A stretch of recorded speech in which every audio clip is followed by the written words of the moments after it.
Welcome. My name is Ricardo Ernst. I'm the director of the Global Business Initiative. It is my pleasure to welcome you all to what definitely is a very timely topic, deciphering the future of U.S. China economic relations. The event is co-sponsored by the McDonough School of Business Global Business Initiative and the Initiative for the U.S. China Dialogue on Global Issues.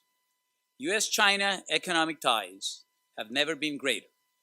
Trade is booming, and China is America's largest goods trading partner, third largest export market, accounting for over 1 million U.S. jobs and the largest source of U.S. imports. Many U.S. firms see participation in the China market as critical to their global competitiveness. But tensions in the U.S.-China relationship have remained high in the first year of the Biden administration, with Washington labeling the overall relationship one of strategic competition. A tariff regime and counter-tariff regime remains in place as Washington seeks to press Beijing to curb what the United States asserts are state-led non-market policies and practices that harm American workers, farmers, and businesses. Some of the complaints about an unlevel playing field in China include cyber economic espionage against U.S. firms, poor enforcement of intellectual property rights, and extensive use of industrial policies to promote and protect industries favored by the Chinese government. China, for its part, has accused the United States of attempting to contain and suppress Chinese economic and technological development. President Biden and President Xi have agreed to meet in a virtual summit sometime later this year, and economic issues will no doubt be high on the agenda. But what will be the future trajectory of the economic relationship between the world's two largest economies? How intense will the strategic competition in such arenas as high technology and artificial intelligence become, and can it be bounded and new understandings be reached? I'm delighted that we have with us this evening some distinguished scholars and practitioners to help us explore the complicated dynamics at play in bilateral economic ties and hopefully to prognosticate on the future. We have asked Dr. Scott Kennedy to lead off our discussion with a short scene setter that will be followed by a panel discussion. Scott Kennedy is a senior advisor and trustee chair in Chinese business and economics at the Center for Strategic and International Studies, CSIS. A leading authority on Chinese economy policy, Kennedy has been traveling to China for over 30 years. His specific areas of expertise include industrial policy, technology innovation, business lobbying, U.S.-China commercial relations, and global governance. Kennedy received his PhD in political science from George Washington University, his MA in China Studies from the Johns Hopkins of Advanced International Studies, and a BA's from the University of Virginia. Please help me in welcoming Dr. Scott Kennedy.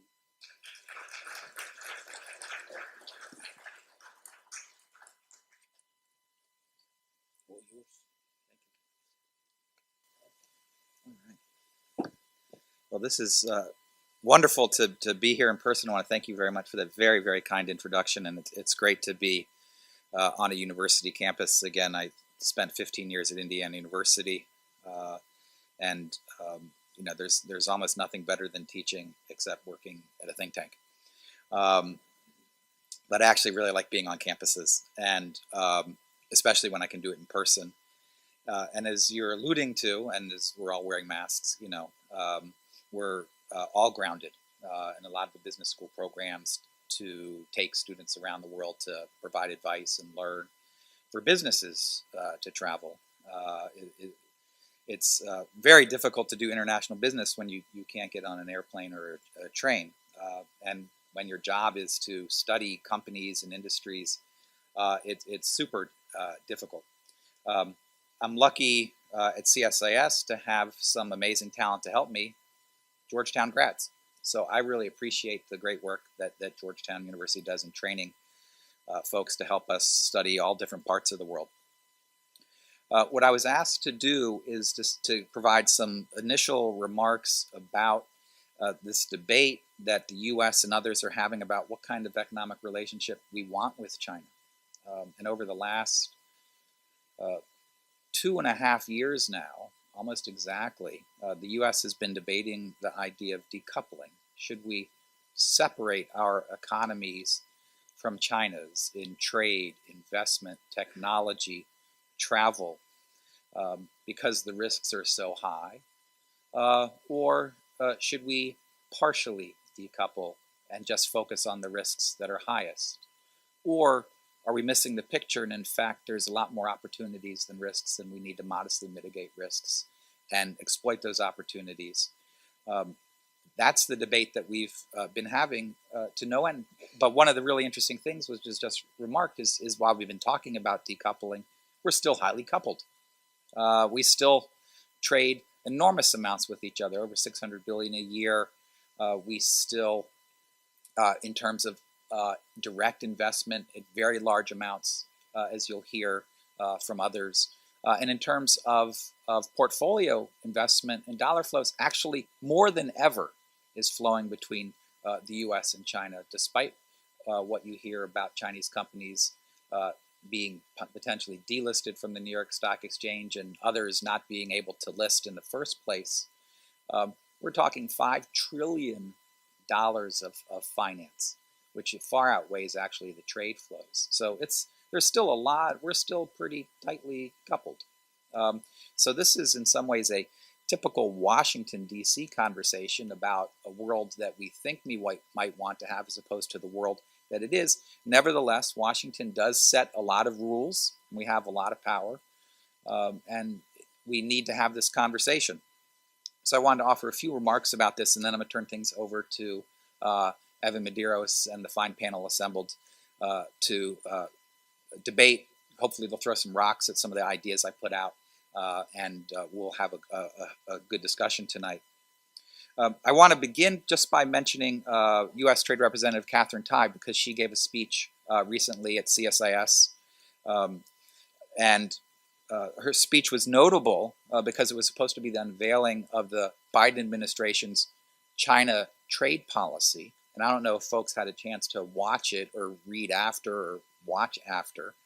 And it was one of the first events we actually had in person. I got the chance to sit there, and I even got to ask a question which she didn't answer. So, which is, typical in my house. I ask my kids questions. I never get an answer. I'm still trying to figure that out. But in any case, she made 2 points, 2 pieces of news. She said she was going to start to have a quote unquote conversation with the Chinese about economic issues, and she was going to renew a process for exclusions for American companies seeking to import Chinese goods that were currently covered by the $360 billion on various tariffs. But that's all she said. She didn't use the negotiation word. She didn't mention Liu He by name. She just said Chinese counterpart. She wouldn't even say the word phase 1 agreement. And she wouldn't declare whether China had been meeting the obligations of the phase 1 agreement or not meeting it. She really played poker with us. How did she do? Well, just really depends. It's a Rorschach test. Some people thought she did great. She said she doesn't want the U.S. and China to decouple. She wants them to recouple. She said that she didn't, launch huge attacks criticizing Chinese trade policy or industrial policy. The most positive assessments came from China. The next morning, we had an event with 2 leading Chinese trade experts, both of whom, without having gotten the text from the foreign ministry, because it was too soon, gave very ringing endorsements of her speech. Others were less sympathetic. Others criticized her for not having a plan and hence being very vague. And they point to debates that are still ongoing within the Biden administration about what to do on a whole range of issues, including China and trade. The final view from some folks was that instead of really holding out an olive branch to China or being totally unprepared, is that she was carefully preparing an attack on China.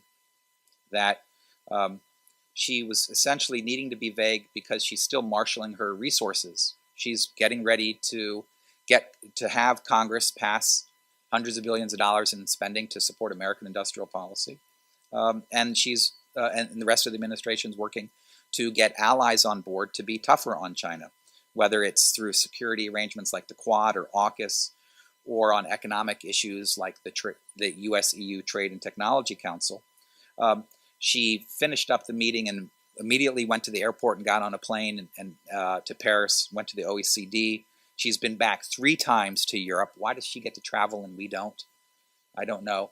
But she keeps traveling and is working on all these things. And there's this drumbeat. My sense is that although one might assume she was holding out an olive branch, and there's plenty of evidence if one wants to point to that they still don't know where North is on trade and China policy. Actually, I think their predilection is to actually amp up the pressure on China quite a bit, and that they're preparing to turn more negative. It's clear that her emphasis and the administration's with regard to China is about Chinese industrial policy.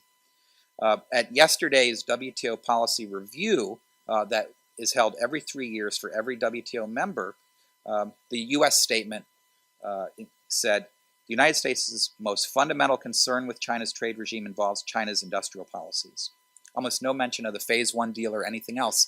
So they are beginning to build a case and evidence that could down the road in the next few months lead to a Section 301 investigation, which will then, you can anticipate finding results that, hey, the Chinese state spends money on industrial policy and it's a lot. And then would call for penalties. And they're trying to talk to allies about doing similar things and taking like-minded steps, even if not identical steps. So to me, she sounds more pessimistic about the U.S.-China relationship than U.S. Trade Representative Bob Lighthizer. In fact, they say a lot of the same things. The one example of industry that she talked about at CSIS was the steel industry. That was Bob Lighthizer's favorite industry to talk about. And she seemed even more pessimistic because she said that there's no way to change China. And in fact, Bob Lighthizer's whole reason for being at USTR was to change China by using denying access to the American market and tariffs to force the Chinese to change. So she seems even less optimistic than he did. She sounds almost Navarro-like in her critique of China, which is saying a lot. So she may not want to decouple the U.S. from the Chinese market, but she gave in the speech a total of 0 reasons why the U.S. and China should have a commercial relationship. Why it's more important than just simply providing opportunities for companies to make profits. And I think that's the real missing link for American policy towards China, is that as long as we just simply frame it as nice but not critical to America's core national interests, then we will be slipping and sliding toward decoupling, either intentionally or unintentionally through tit-for-tat moves. Either Washington and Beijing or individual companies that decide the costs and risks are too high and they're going to diversify their supply chains or seek talent in other places or send students to other places to study. We will somewhere slip and slide in that direction without a positive argument. So I want to try and give you a little bit of sense of what a positive argument might be before I turn things back to the group. And it's going to sound a little bit illogical, what my argument's going to be, because we're in illogical times. And so that's totally fine by me. Hopefully it's okay with you. So the typical standard argument for justifying the relationship is the positive sum nature of it. We win, they win. It helps us, it helps them. We become more peaceful friends, more like-minded. They become more like us. And therefore we should continue it. And that builds foundations for greater peace and addressing the world's problems. And I think that's true potentially, but in an era when we've decided more broadly that China is a strategic competitor. We don't not yet using the word enemy, but a competitor where its gains are our losses and our gains their losses. We have to come up with unfortunately, competitive reason why connectivity is really valuable. And so I was trying to go through the list of reasons why that might be the case, and as part of a long project I've been doing about how to maintain America's high-tech advantages over China. And I think there's a variety of reasons that I've now settled on, which to me justify keeping the relationship because it's to our competitive advantage. Although we do need to be careful about this relationship. We need what I would call careful connectivity or principled interdependence. So the first reason, and let me just say that all of these arguments have to deal with the challenge of national security. You cannot make an argument justifying the relationship purely on economic benefit grounds. You can, but I believe Evan Medeiros would tell us that in the Situation Room, that would not be the argument that would win the day. That if you're not going to have a conversation, engage the folks on the national security side, it won't be enough. You will end up being beaten in that argument. So here, for me, a few arguments one could marshal and that I agree with. The first is businesses that do high tech sell a lot to China, and they take a lot of those profits and they plow them back into R&D. So Qualcomm sells 60% of its chips to China that go into handsets there, a lot used in China, a lot used around the world. Qualcomm has one of the largest R&D programs of any company in the world. You add that to every other high-tech company that sells a lot in China, and that funds a lot of R&D that supports those companies' innovation and staying ahead of China, and also into dual-use technologies. So that's critically important. Maintaining connectivity in terms of people and talent is absolutely central to America's ability to innovate and prosper. Those 370,000 students that were here on May 1st, 2019, many of them still here from China, absolutely critical, working in our research labs and universities and companies and other organizations, very few of them going back to China. That's a competition the U.S. is winning because of its open society. Plenty of risks from a very small set of scholars and students, but on the whole, hugely beneficial. You can manage that risk while also reaping the huge rewards from the upside of the talent competition. The benefits, economic benefits to our relationship raise the cost to the Chinese to engage in open conflict. Taiwan is the walking example of a island or a country, call it what you want, that they don't want to decimate because it's so critical to their economy. Obviously, it's 40% of Taiwan's exports, but it's a huge percentage of all of the tech that goes into products that the Chinese consume or export. So that is what Tom Friedman used to call the McDonald's theory of peace, and we might now call it the TSMC theory of peace. The connectivity reduces the costs of communication, which helps you spot conflicts in advance and address non-standard security risks. So finally, though, but I think to me the most important argument that sounds zero-sum is that maintaining economic connectivity and high tech with China is what is central to the U.S. maintaining its dominance over China and China's dependence on us. In sector after sector, the U.S., its friends in Europe, and Japan are at the top. And the Chinese have been catching up, but almost in no industry fully catching up. In fact, there's a glass ceiling, and sometimes a cement ceiling in industry after industry, where we have, through connectivity, joint ventures, tech transfer agreements, licensing, being consumers, providing talent, the Chinese advanced a lot. But in just about every single one of these industries, they don't advance all the way to the top. We are still in the tops in almost all these industries, no matter how you measure, whether it's by patents, royalties, or the way companies market and design their products. But to me, at the end of the day, it comes back to the core technologies. So most of these technologies in these sectors actually have clear hierarchies. There's core technologies which are really critical. And the US and its friends control almost every single one of those. So even in places like in telecom, where the Chinese have improved a lot, they are improving inside our systems. So some people talk about the US and China as two racers on a track running, and you can either try and trip the Chinese up or run fast. Actually, we designed the stadium. We designed the track. We hired the referees. They're competing on our turf and our systems. And that's in the sectors where they're doing really well.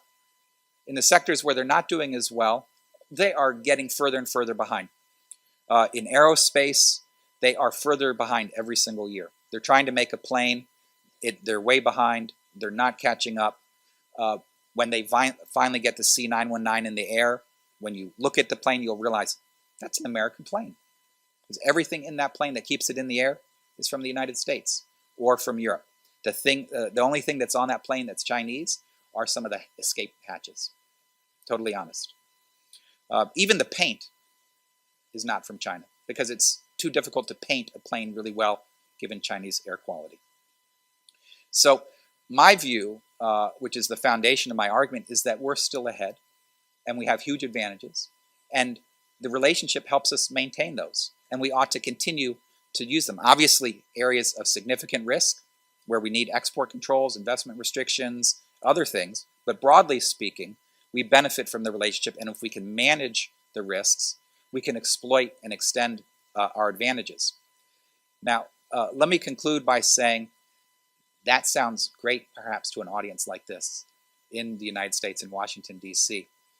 If I got on a plane, which someday maybe I'll get to do, and go over to Beijing and speak in front of the National Development Reform Commission or Tsinghua University or some other, and I gave that speech and I said, we want to maintain relations with you because it can extend our dominance over you. I'm probably not going to get a lot of applause, right? I think probably people will be like, we told you that's what they're trying to do. Hence, we need to develop independent technology, right? That would be the, I was like, oh, gig is up. Well, yes, the gig is up, but you know, even if they try, we're still ahead. And in my judgment, the crux of the debate is what is more likely from a U.S. national interest perspective to extend the America's lead over China and extend its dependence on us? Would it be to proactively decouple right now because they're trying so hard to become independent anyway? Or would it be to try to extend that period as long as you can? My own view is that this is not a 0 or 1 option. This is about we're playing for time. And each extra year the U.S. has as its advantage ends up translating into more years down the road. So for me, it's still the better argument compared to decoupling. And I think actually what I would like the Chinese to do is come up with their own positive argument that says they're better at exploiting our vulnerabilities and our dependence on them than we are. And they can point to lots of things that they can do. Their market, their control of rare earths, their ability to engage in coercive diplomacy, and all those things. And so I think actually at the end of the day, what's most likely to keep us together economically is that we think we can outcompete them and maintain our dominance over them, and they think they can outcompete us. So the logic of extending this relationship commercially for many decades is going to be a competitive logic as opposed to one that emphasizes win-win. That it would be an ironic outcome if there ever was one. But that's why we all work in Washington, D.C. Thank you very much.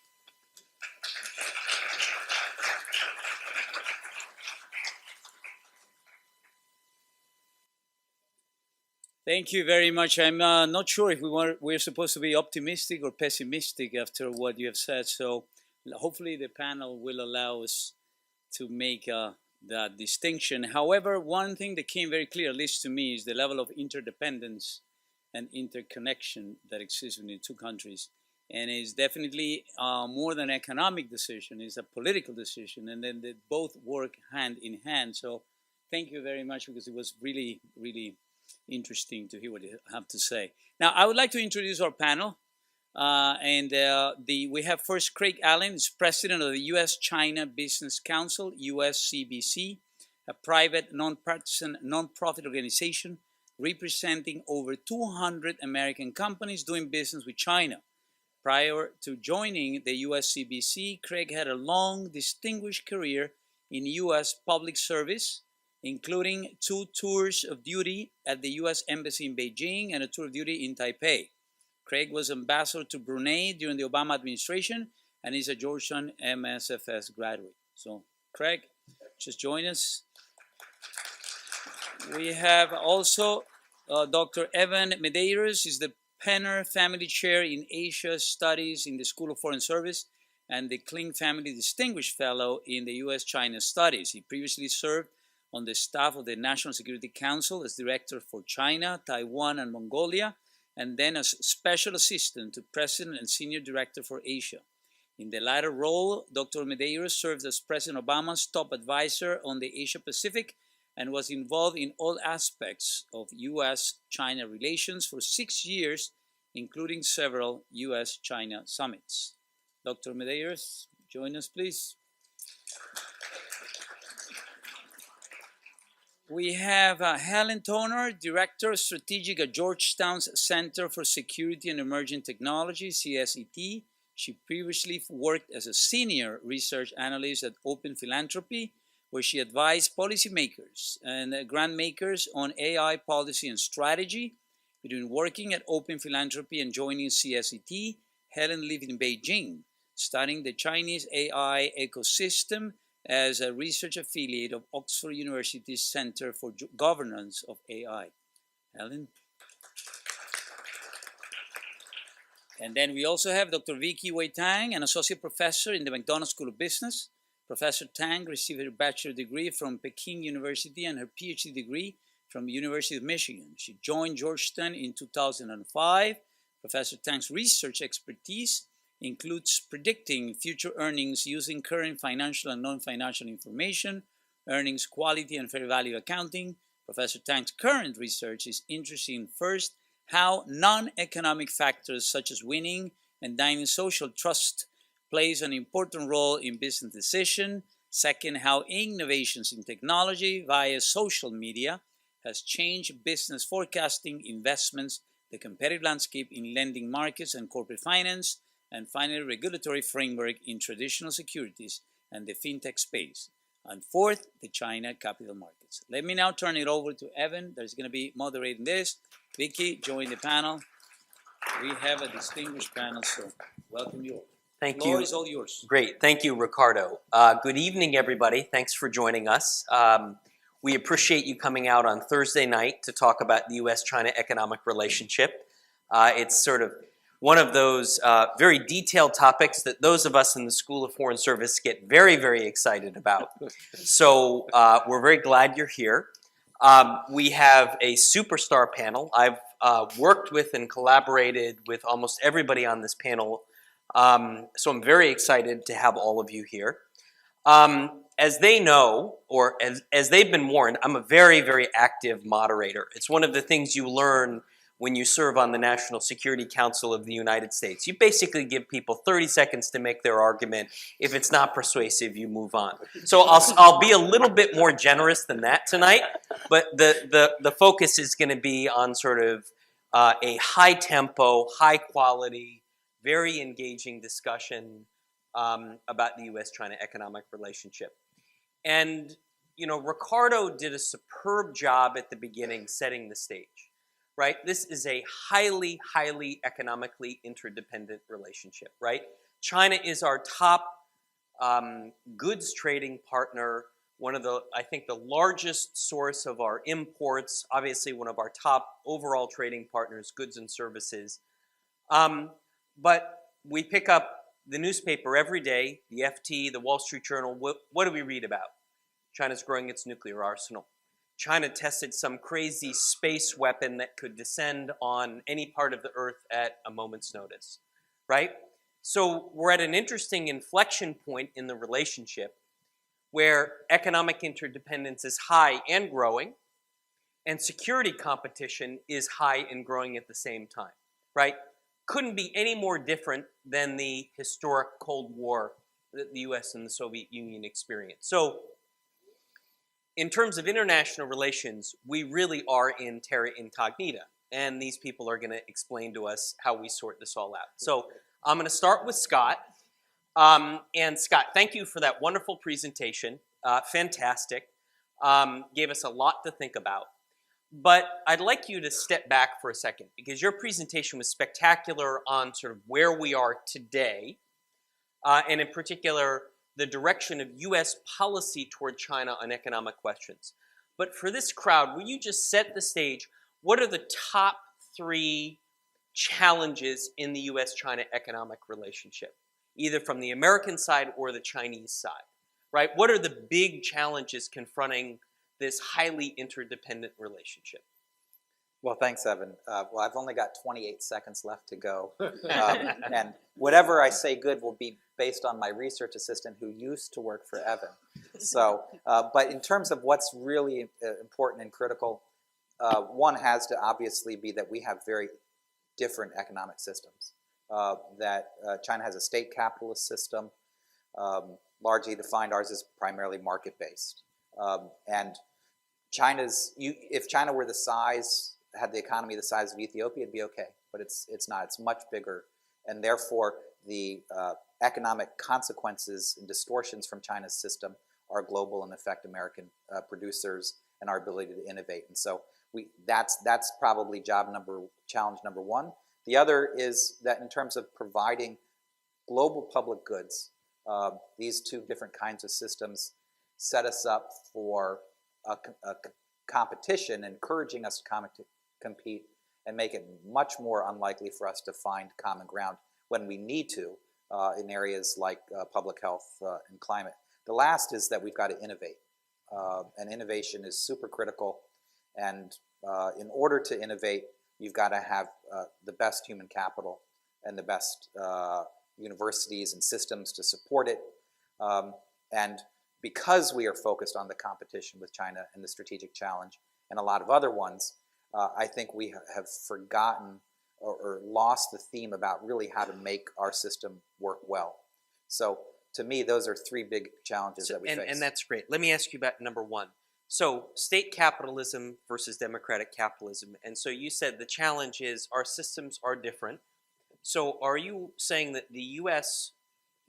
policy should be oriented on changing their system to make it more like ours? And if so, how exactly are we going to do that? Yeah, I think what we should do is set it up based on the possibility that they might adapt, because adaptation is to eventually their benefit, because the costs of state capitalism eventually accrue significantly over time. Once you get beyond the catch-up phase where you can see the target and industrial policy makes sense, but when you're trying to innovate into new space, then the costs grow. But they haven't realized that yet. And so I think we ought to create systems and opportunities that encourage them to adapt and change according to commitments that they themselves made and promised. Such as? Well, they signed a 5,000-page document to accede to the WTO. They didn't have no one twisted their arm. They agreed to every word on the page, all those pages. So it's not our expectations that are not being met; it's theirs that they're not fulfilling. So I think we should try to continue that. But if we can't, because they're a sovereign country, then we have to focus on building the world that we want. And if they join that world, then great, they can contribute to it. If they can't, we still should have the world that we want, which is market democracy supported by institutions that strengthen them.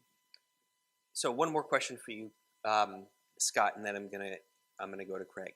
So 2/3 of the world trades more with China than they do with the United States, right? China looks at us and they think, look at what happened in the global financial crisis. Look at the rise of populism in the West, right? Which was borne out because of social inequality and other macroeconomic imbalances. So they say, you Americans want us to change, but yet you're the ones that seem to be having most of the problems, and the rest of the world is trading a lot more with us than they are with you. So how exactly are we going to get them to sort of adapt to us when they feel as if they're actually doing pretty well, and that's validated by their economic relationship with the rest of the world. I think that's a great challenge, and particularly since the U.S. Backed out of TPP, and we had a coalition of countries that had a large percentage of the world's economy in them, creating another WTO-like opportunity where we said, if you adapt and play by these rules, then you can expand economic collaboration. For some reason, we decided to steal defeat from the jaws of victory there and walk away from that. I think it may be very difficult. I think that would have worked. Now it's very difficult to try and recreate that. The Biden administration seems to be afraid of its own political shadow on anything trade and economic related. But, I think the Chinese also are aware of their own challenges and problems. Massive debt, a demographic cliff that they're coming to, environmental degradation, corruption, a brittle political system that increasingly a lot of folks at home in China can't outwardly say they don't like, but we know how they feel. And their friends now are North Korea, Saudi Arabia, Iran, Hungary. That's not the world that most Chinese expected they were going to get when they became super successful. So obviously we have our own problems, and we're not going to say, hey, what you ought to do is just be like us. That'd be a big mistake. Whether you just tell your kids like that or you tell other countries. But we can say there are probably some rules of the road that we can all agree to where things would end up being better for both. We have to make some reforms to fix this system. You have to fix some. Hey, why don't we work on these together? We don't have all the answers. So it's not necessarily adapting to our system or letting them stay the same, but let's figure out what's new that we want to create that doesn't generate those type of ideological conflicts that you're talking about. Thank you, Scott. Very helpful. So, Craig, you're president of the U.S. China Business Council, so you represent some of the biggest, wealthiest, most successful American companies, many of whom are deeply invested in China, have been there for decades, Boeing, Coca-Cola, etc. But you're also a career diplomat. We worked together when, in many instances, but including when you were U.S. ambassador to Brunei. So, Craig, as a sort of voice of the American business community, do you share Scott's assessment of the challenges facing the U.S.-China relationship? And how does the business community think about China? Do they see the economic challenges, the lack of a level playing field, the national security threats? Helen will tell us more about those in a little bit. Is that how they see China, or do they see China as an opportunity? Terrific question. Firstly, thank you very much, and it's wonderful to be here this evening. When you asked Scott, what are the three big challenges, I was in my own head, I would term it as technology. That's the biggest challenge. The second biggest challenge is supply chains and avoiding a single point of failure and having resilience within our supply chains. And I think that the third biggest challenge is a Chinese system which systematically creates overcapacity in targeted areas. We've seen that in steel and aluminum, in solar panels, and many other industries. And whatever is targeted, you end up with enormous overcapacity, which has a global impact. Now, how are the American companies looking at China? I'd say you have to really disaggregate and look at it industry by industry. American farmers are having the best year ever this year. And American prices in the grain belt are very good, thank you. Consumer goods companies are doing extremely well with the 700 million in the Chinese aspiring middle class who have tastes very similar to ours. In the energy area, we are having the best year ever, and next year will be better yet, especially with prices going up. These are good times. I would say in industrials, it's complicated, but certainly the chemicals industry, very strong. Automotive, very strong. It is when you get to high tech that you have difficulties. And we could disaggregate life sciences, aerospace, semiconductors, electronics, different problems there. But that is where the debate on decoupling is taking place. And so I want to touch on that because there's been a lot of discussion in the business community in Washington and the markets community about decoupling, this idea of, American companies moving out of China. From your perspective, practical business perspective, how much decoupling really happened as a result of Trump's policies, the tariffs, etc.? Well, I hesitate to say zero, but it's something close to that. Really? There is, in the financial world, there is no sign of decoupling. In agriculture, we're selling more now than we've ever sold before. In energy as well. In the semiconductor space, as a result of export controls and various sanctions put on Chinese military companies, there has been a decline in American sales and a commensurate increase, by the way, in European and Japanese sales, companies that are not bound by our export control regime. So I think if you were a one-armed Martian economist who were visiting the Earth and looking at this trade relationship, you'd say it's very much as Adam Smith and David Ricardo would have suggested, that both countries are trading in accordance to comparative advantage, that they're reaching their comparative advantage, both sides are applying their comparative advantage, and that the future looks pretty good. And I think generally that is true outside of specific technological areas where both governments are concerned about dependence on the other. So one more question on this, and then I want to go to Helen and talk about national security and technology. So in the sort of world of politics and foreign policy, we hear a lot about notional complaints from the business community. The Chinese cheat, the Chinese steal, and that most importantly, there's an unlevel playing field, right? And so you go to China, there's one set of rules for Chinese private companies and SOEs, there's another one for Western companies, and you better be careful that you don't lose your shirt. And you listen to a speech from USTR Catherine Tai, and she sort of promotes these views that doing business in China is low profit, high risk.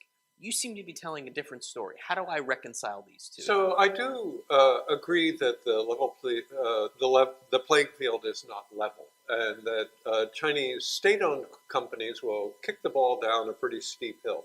Chinese privately owned companies are playing uphill a little bit, and foreign companies are playing up a much steeper hill. That is absolutely true.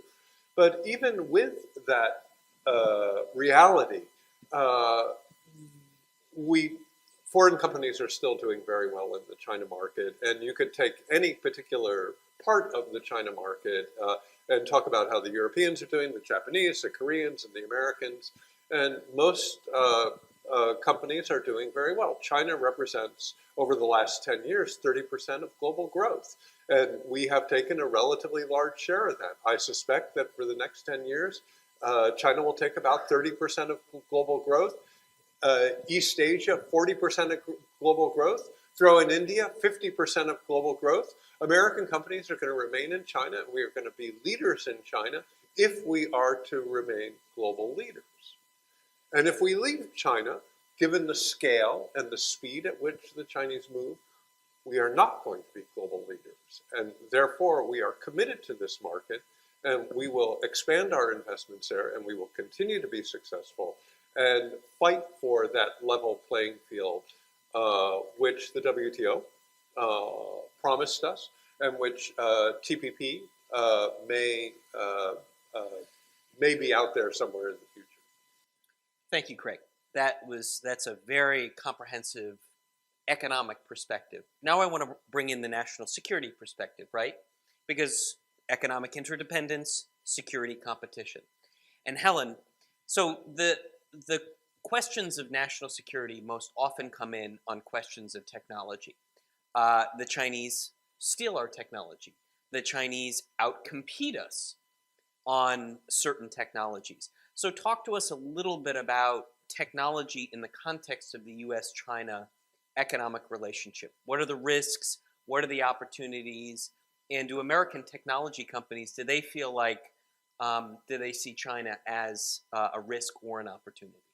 Yeah, absolutely. So I want to build off something you said and also something that Scott was talking about in his initial remarks, his opening remarks. You said we're in terra incognita, and I think that's completely right. I forget if I stole this phrase from you as well, but we're in strategic competition under conditions of globalization for the first time. We don't know how to do that. There's no playbook. And the way that finds expression in technology is that you have, at a first cut, what seems like this tension between the national security and the economic interest. On the national security side, the U.S. wants to win. We want to be competitive in these technologies. We want to protect our sensitive technologies that we developed. Versus on the economic side, you want the interconnection and the markets and so on and so forth. And that's all true. That's all correct. But then also, if you look deeper, you also find that the national security and the economic interests are much more intertwined than we often think they are, and that there's this very difficult set of trade-offs between some of the dynamics that Scott was pointing to. So on the one hand, we know that there have been plenty of instances of Chinese folks coming to the United States and stealing IP. They do it in various ways. Sometimes it's very blatant. It's, they hack into a company's systems and they literally just steal the IP. Other times it's something, we talk about research security in the national security context. Something subtler like, a Chinese student comes to the United States, works in a lab, learns a lot of stuff in that lab that's very useful, goes back to China, uses that for some kind of national security related purpose. Has something gone wrong there? National security folks would say yes. But at the same time, if we try too hard to tackle these threats, and the techniques that we use are to shut people out entirely, or to try and silo ourselves off completely, then we risk damaging or even destroying the open, interconnected global ecosystem, which has really benefited the United States enormously over the past decades. And we see the same thing with export controls, supply chains. It's very difficult. There are certain places where we can place very targeted export controls. But in many cases, it's very difficult to create these siloed, these protected U.S. spaces without really damaging sort of that fabric, that interconnected global fabric. So let's take one sector because it's always easier to focus on examples. Yep. Semiconductors, yep. right? Probably the most high-profile issue at the heart of economic competition yep. and national security concerns, right?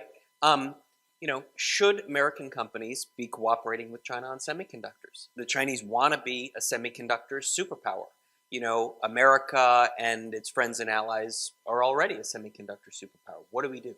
Yeah, so this is a really interesting question, and I appreciate that you've asked it to me because the center that I work at, yes. at Georgetown, has done a lot of work on the semiconductor supply chain. And here, it's really important to be distinguishing between exactly what we're talking about. So something that's really interesting in the semiconductor supply chain is to distinguish between, so semiconductors are an interesting product, right? Because they are both an end product. There's this whole big supply chain that ends up with a chip, but then they're also an intermediate good because they get built into all kinds of different further products. And so I really want to distinguish between selling finished chips versus selling the equipment that you need to make the chips. And so something that we at CSET have really promoted from a national security perspective is the idea that there are certain pieces of semiconductor manufacturing equipment, so what you need to put in the factories to make the chips, certain pieces of this equipment that are incredibly sophisticated, incredibly high-tech. The sort of clearest example is a ultraviolet lithography. That's right? the one. Right. You don't think that this term is important, but trust me, this is one that's going to become a household term, right? My favorite stat about this piece of equipment is that the highest end machines, these are used to make the very best, most advanced semiconductors. They contain these mirrors. The mirrors are so smooth that if you expanded a piece of the mirror to be the size of Germany, the biggest bump on this Germany-sized mirror would be 1 millimeter high. That's how smooth. So this is an incredibly, exquisitely high technology piece of equipment, and it's really only manufactured by this one Dutch company. And so it turns So out that one Dutch company is- makes these. is overwhelmingly No Japanese companies, no Korean ones. That's correct. At the very highest level of semiconductors, so we're talking the most advanced node, 5 So, nanometer, like- 3 nanometer chips. Right, got it. So there's one company. So that's a place where you can actually say, look, So should the United States work with our partners in Europe and deny the Chinese the capability to have this semiconductor manufacturing equipment? I would say yes. I would say this is a place where we can use that as a point of leverage in the supply chain to maintain the current state of affairs in semiconductors is not that the U.S. can manufacture all the best semiconductors. That's totally not true. Right. It's an incredibly globally interconnected supply chain, and I think that's very beneficial. And so what we want to do is we want to prevent China from being able to have its own full stack, go-to-woe semiconductor manufacturing capacity. So what you do is you look for these bottlenecks in the supply chain, like Right. the extreme ultraviolet photolithography machines. If China doesn't Say have that 3 times fast. no, thank you.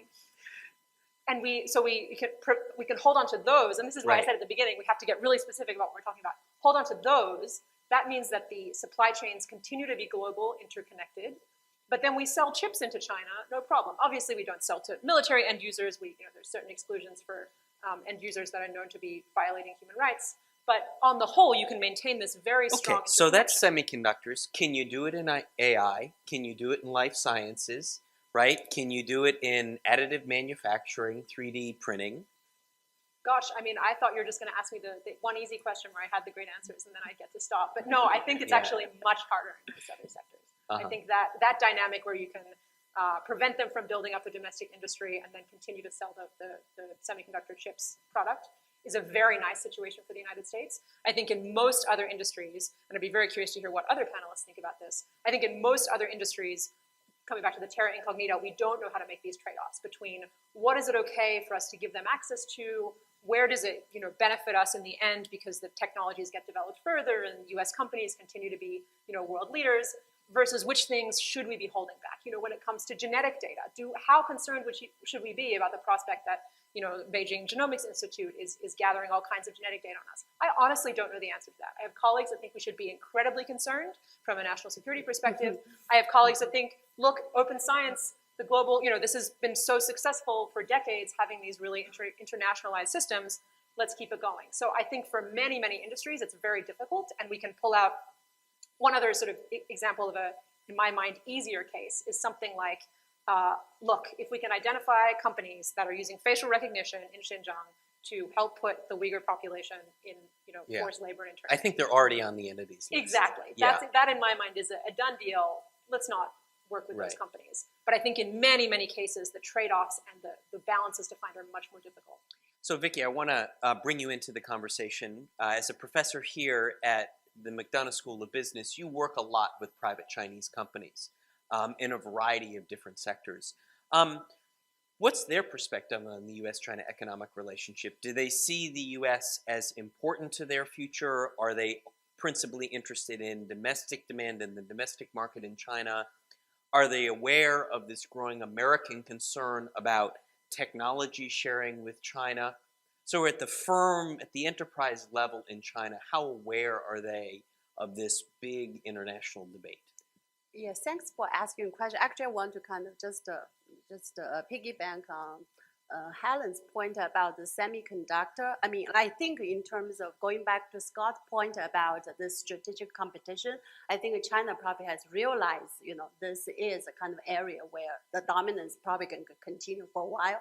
So I think China has invested over 1.5 trillion USD just in trying to improve the basic kind of research and development on semiconductor, but it's still unknown, what the outcome is. Because my general sense on the technology side of China is, if you just count the numbers, maybe just in some of the measures, China is doing better in the US, but if you kind of measure the quality, I think it's much, much lower. My assessment is probably take another 30 to 50 years to catch up on the technology side. And also, going back to Evan's question about, can we hold the dominance in AI, etc. I think kind of depends on what you're talking about. I think if it's the basic kind of technology, I still think China is behind. But if it's about the innovation in the application, then in some area, I think China is probably a little bit ahead. And what areas are you thinking of? What sectors? So I think, especially if you think about the consumer goods, right? Think about Amazon versus Ali, right? Alibaba.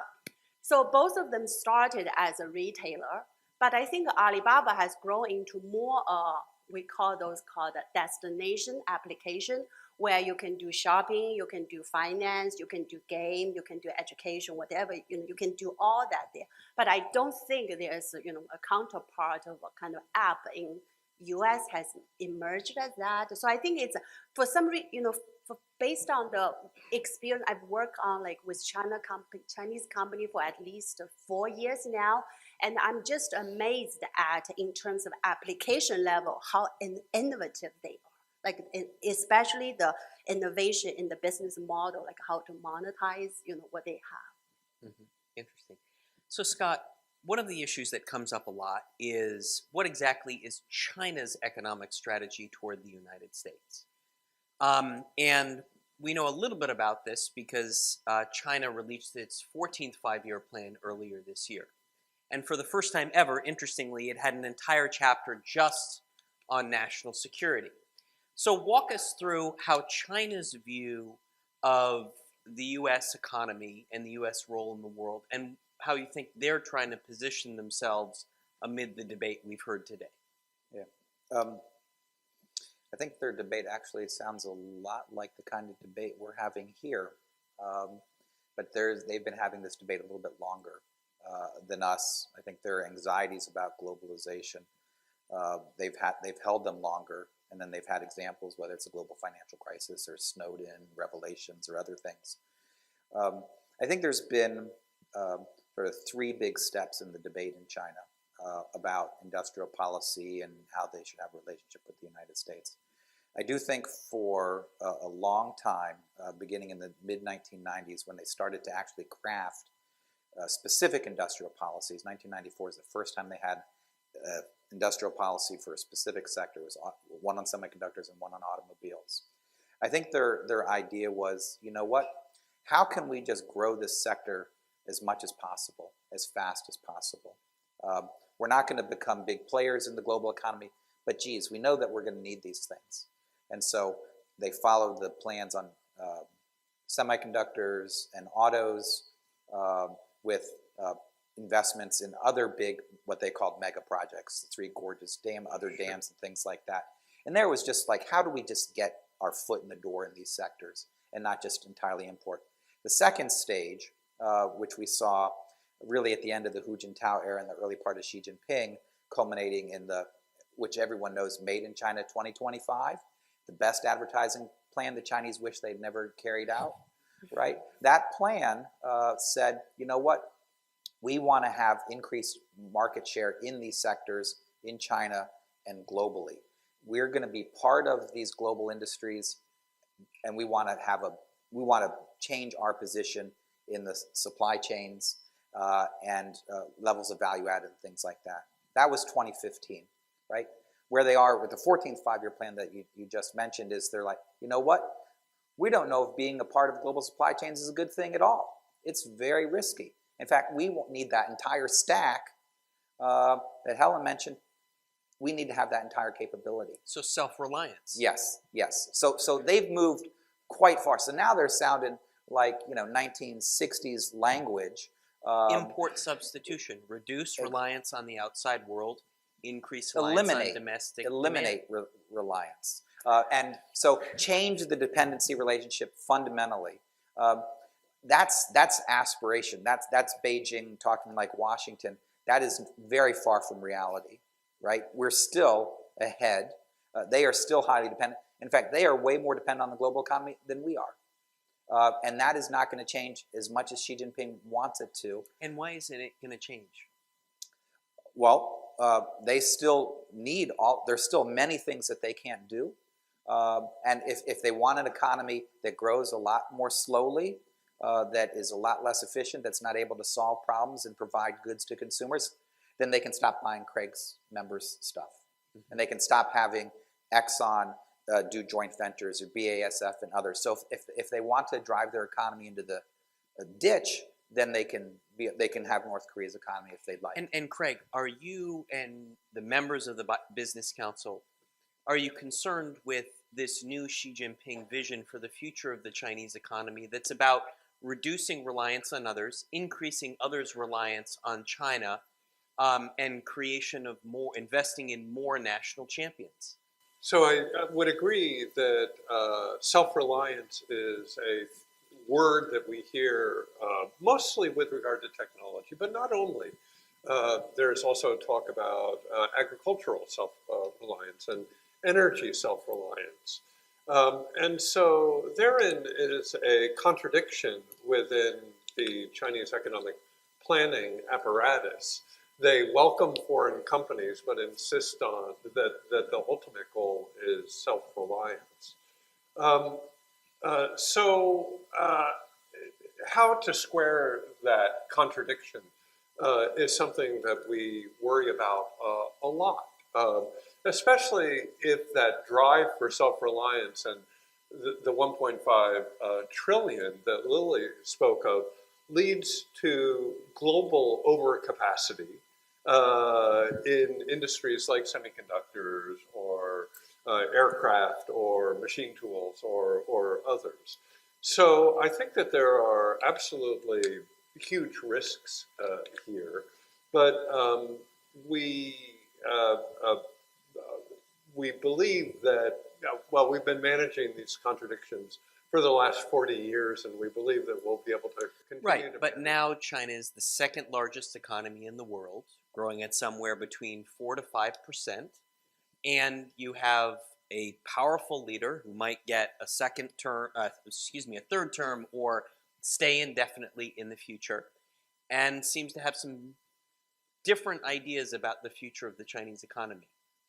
So that is absolutely true. And you have a middle class that's growing very rapidly, whose consumption is growing very rapidly too. A middle class that likes imported stuff and coming to foreign universities. And so, yes, there are a lot of tensions here on the Chinese side and on the American side between the national security arguments and the economic arguments. I agree with Scott completely that we are dirty mirrors of each other. And both countries have a real risk at posing a national security problem as a reason to engage in protectionism. I think in both countries we face that risk, and both countries would be very smart to actually implement their WTO obligations there and reduce the national security arguments to the minimum necessary. Yeah, telecom, yeah, semiconductor, but biotech, no. Let's cure cancer. Energy, no. Let's deal with climate change. Those are the types of tensions that we are dealing with. And Vikki, they're not going to go away. Vikki, are we reading Xi Jinping and Chinese planning correctly? Is self-reliance in the businesses that you deal with, are they sort of much more focused on self-reliance, much less interested in global markets, much more interested in domestic demand? How is this sort of playing out at the ground level of the Chinese firm? Just going back to another panelist comment, I think if you look at the Chinese economy, you have to kind of three pockets, right? So there's those state-owned, and then there's those private-owned, and then another bigger player is actually multinationals like a Coca-Cola. They're very big, like GM, and most of the companies I work with are either privately owned or the multinationals, and just because of the nature of it, especially think about multinationals, so it's part of it. It's in their gene. It's both. So although I kind of know this, like this direction towards self-reliance on domestic demand. But honestly, from the companies that I'm working with, I haven't seen that pan out yet. Mm-hmm, mm-hmm. And Helen, to get back to some of these national security questions, a big issue sort of looming in front of the entire economic relationship is export controls, right? What is the Biden administration going to do? Are they going to expand the entity list, right? Put more Chinese companies on the entities list?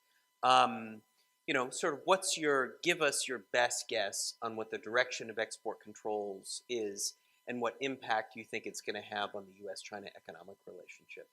Yeah, I mean, definitely as a preface to this, I want to come back to this idea of this is the first time that we're trying to do strategic competition under conditions of globalization. So I think anyone who thinks that the Biden administration has some great theory of how this is going to work and how it's all going to be amazing, that's not my impression of the situation.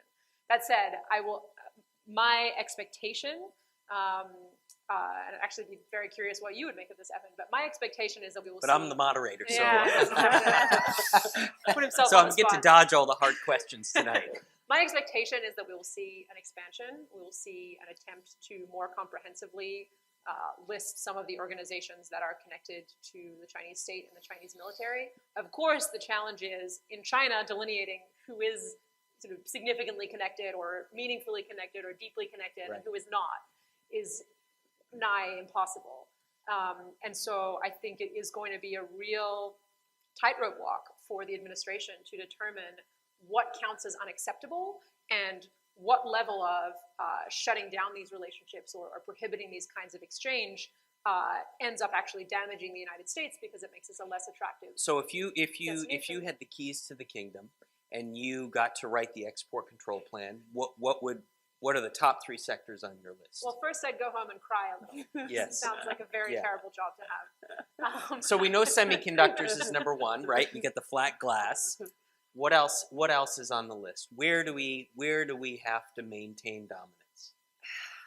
I think semiconductors is the clearest one for me. I think trying to come to a clear on telecommunications, trying to come to a clearer and more principled stand on that. I think my impression of how And that do you went, mean 5G when you say telco? Well, I was about to say my impression of how that went down is that the national security parts of government were mostly not paying a ton of attention to 5G until suddenly it slapped them in the face.